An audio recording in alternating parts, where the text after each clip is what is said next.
لوگوں میں یہ مشہور ہے کہ حضرت اسماعیل علیہ السلام کے ایڑیاں رگڑنے سے زمزم ظاہر ہوا. کیا دلیل ہے اس کی؟ کوئی دلیل نہیں کہ ایسا نہیں ہو سکتا. ربی سب ہو سکتا ہے. قرآن کریم میں ہے ایوب علیہ السلام بیمار ہو گئے تھے نہایت ضعیف، تو اللہ کا حکم آیا ارکض برجلک، اپنا پیر کی ایڑی مارو. ایڑی ماری، چشمہ ظاہر ہوا اور کہا اس کو پیو اور نہاؤ، اچھے ہو گئے. تو ایک بیمار نحیف اور کمزور کے ایڑی مارنے سے چشمہ ظاہر ہو سکتا ہے، قرآن میں ہے. تو اسماعیل علیہ السلام کے ایڑیاں رگڑنے سے زمزم کیوں ظاہر نہیں ہو سکتا؟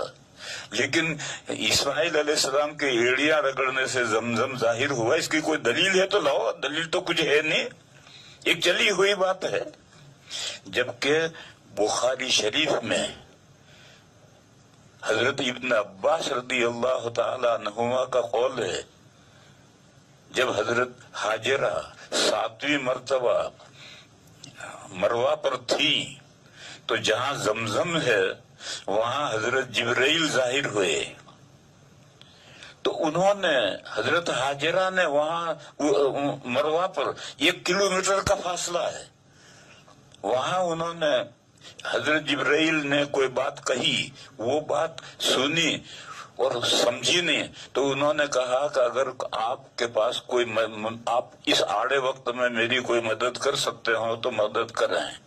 تو پھر ان کو حضرت جبرائیل علیہ السلام نظر آئے اور حضرت جبرائیل علیہ السلام نے اپنا پیر مارا، ایڑی ماری، اس سے زمین کے سوتے ٹوٹ گئے اور وہاں فوارے کی طریقے سے، فوارہ یہ لمبا نہیں بلکہ چشمے کی طرح چھم چھم چھم چھم چھم جم جم جم جم پانی نکلنے لگا.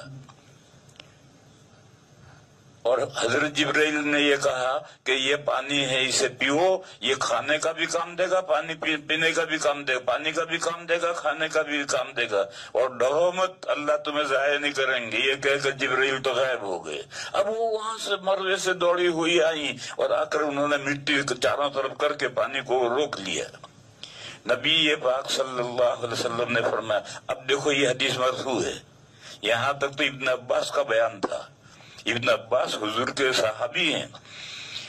حضور نے فرمایا کہ اللہ اسماعیل کی ماں پر رحم فرمایا، اگر وہ اس طرح سے مٹی کی مینڈ بنا کر کے، کنڈی بنا کر کے پانی کو روک نہ لیتی تو زمزم چشمہ بہتا چشمہ ہوتا.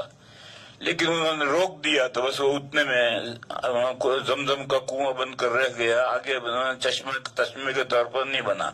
بہرحال یہ روایت بخاری شریف میں ہے کہ حضرت جبرائیل علیہ السلام نے وہاں یا تو اپنا ہاتھ مارا، بازو مارا، یا پیر کی ایڑی ماری، اور وہ اتنی زور کی لگی کہ زمین کے اندر جا کر جو سوت ہیں وہ سوت ٹوٹ گئے اور وہاں سے پانی نکلنا شروع ہوا. اور آج تک اتنا پانی نکل رہا ہے کہ ساری دنیا پینا چاہے تو پانی ختم نہیں ہوگا. میں یہ کہہ رہا تھا کہ اب یہ بخاری شریف میں روایت ہے، اب اس کو لیں گے، یہ لوگوں کی چلی ہوئی بات لیں گے. لوگوں کی چلی ہوئی بات یہ ہے کہ اسماعیل علیہ السلام نے ایڑی رگڑی تو چشمہ ظاہر ہوا، مگر اس کی دلیل تو کوئی نہیں ہے، ضعیف روایت بھی نہیں ہے، بس ایک چلی ہوئی بات ہے.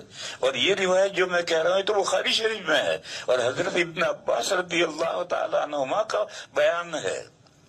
اس لیے میرے بھائیوں اور میری بہنوں، یہ سمجھو کہ حق بات فوراً قبول کر لینی چاہیے، لیکن دین کے نام پر جو بھی بات پہنچے اس کو فوراً مان لینا یہ ٹھیک نہیں ہے. آج کل جو یہ میڈیا، پرنٹڈ میڈیا ہے اور واٹس ایپ کا زمانہ ہے، اس میں تو اتنی باتیں غلط چلی ہوئی چل رہی ہیں کہ وہ خدا کی پناہ.